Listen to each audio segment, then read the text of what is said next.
Okay, we're about to jump into a huge philosophical showdown from the late Middle Ages. And trust me, it's not some dusty, forgotten argument. This is a story about how our modern world got its start, all thanks to a few monks who decided to challenge the very nature of reality. Let's get into it. I know, it sounds a little out there, right? But what if I told you that modern science, your sense of being a unique individual, pretty much our entire way of looking at the world, can all be traced back to this one single question? So here's the game plan. First, we're going to look at the old system, this perfectly ordered but totally rigid universe. Then we'll meet the guy who found the first cracks, followed by the guy who just smashed the whole thing to pieces. And finally, we'll see how all that destruction actually opened the door to the world we live in right now. All right, so our story kicks off in the 13th century with a worldview pretty much dominated by one man, Thomas Aquinas. Now, he imagined this incredible, beautiful universe where everything fit together perfectly. But here's the catch. For some people, that perfection came at a huge cost: freedom.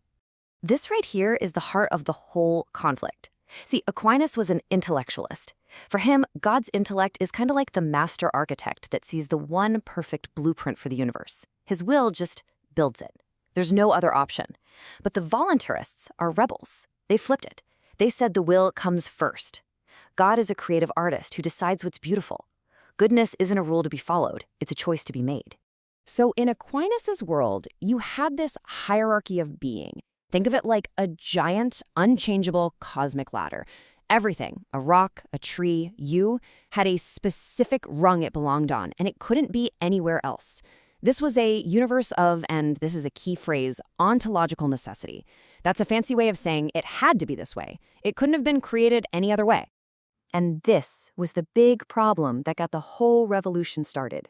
If God had to create the world this way, is he really all-powerful? Is he truly free?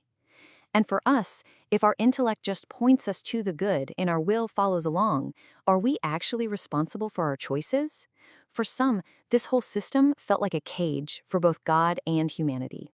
And that brings us to our first challenger, John Duns Scotus. They called him the subtle doctor because he didn't show up at the sledgehammer. No, he was way more clever. He just started poking at the foundations, finding these tiny, subtle cracks that would eventually bring the whole thing down. Scotus's first big idea was something called the unicity of being. He said, look, the word being, or to be, means the same thing whether you're talking about a rock, a person, or God. It's not a ladder where God has more being and a rock has less. Things either exist or they don't. They just are. It sounds so simple, but this little idea was a philosophical bomb. Because you see, by flattening the idea of being, Scotus totally undermined that necessary hierarchy. If there's no cosmic ladder, then the world didn't have to be ordered this way. All of a sudden, creation isn't a logical puzzle that has only one solution. It's a contingent act, a free choice. God could have made things totally differently, just because he wanted to. Okay, but that opens up a whole new can of worms. If we're not just defined by our slot on that cosmic ladder, what makes any of us special? What makes you you and me? Scotus had an answer for that, too. And it's this fantastic word, hakaitas. It literally means thisness. He said what makes you an individual isn't just that you're a human made of matter. There's something more. There's a positive, unique principle of your own thisness that makes you unrepeatable. It's your personal fingerprint on reality.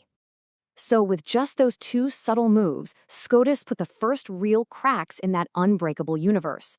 Now, God's will is free to create whatever it wants. And because each of us has our own unique thisness, our individual will is now truly our own. The whole system is starting to wobble. Right, so if Scotus was the one who found the cracks, our next guy, William of Ockham, shows up with a wrecking ball. He looked at the cracks Scotus made, and he didn't just widen them. He blew the whole building apart. And here is Ockham's bombshell. He flat out denies that universals, these abstract ideas like humanity or redness or goodness, are real things. He says they're just names we use, convenient labels. The only things that are actually truly real are individual, particular things. This book, that tree, this person. That's it. Now, you have to understand how terrifying this would have sounded to the medieval mind. If there's no real humanity that we all share, no real goodness that exists out there, then what holds reality together? What's left? While the consequences were an absolute earthquake for the old system, That whole hierarchy of being, it doesn't just wobble, it completely collapses. The idea of a universe with a built-in purpose? Gone. The whole beautifully ordered medieval worldview, it just disintegrates. So what takes its place?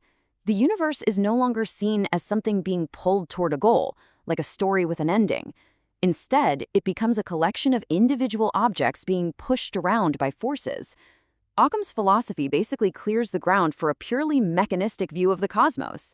It's a brand new game. Now, all of this might feel super abstract, right? A bunch of monks arguing about philosophy. But Occam's Great Reset didn't just end an old world, it accidentally built a new one. This is where we see the payoff, where this debate literally shapes the world we're in today.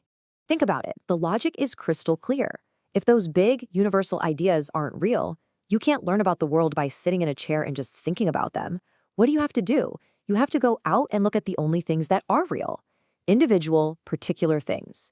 You have to observe them, measure them, experiment on them, and bam, you've just invented empiricism. You've just created the foundation for all of modern science.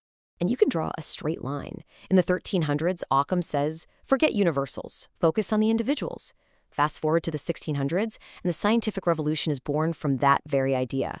And that leads directly to today, to our modern world, which runs on the twin engines of empiricism and individualism. It is truly hard to overstate how massive this was. This wasn't just one new idea among many, it was a total paradigm shift, a single radical pivot in thinking that completely rewrote the operating system of Western civilization. So what's the big picture here? What should we take away from all this? Well, for one, that these abstract arguments can have massive real-world consequences. Two, the drive to protect the idea of free will was so intense that it literally forced a reimagining of reality itself. And three, that modern science has some really deep and maybe surprising philosophical roots in a fight between monks. And that leaves us with one last thing to chew on. Our whole world, our belief in individual rights, our trust in the scientific method, it all has a direct ancestor in this medieval fight. It really makes you wonder, doesn't it? If Scotus and Ockham hadn't picked this fight, what would our world even look like today?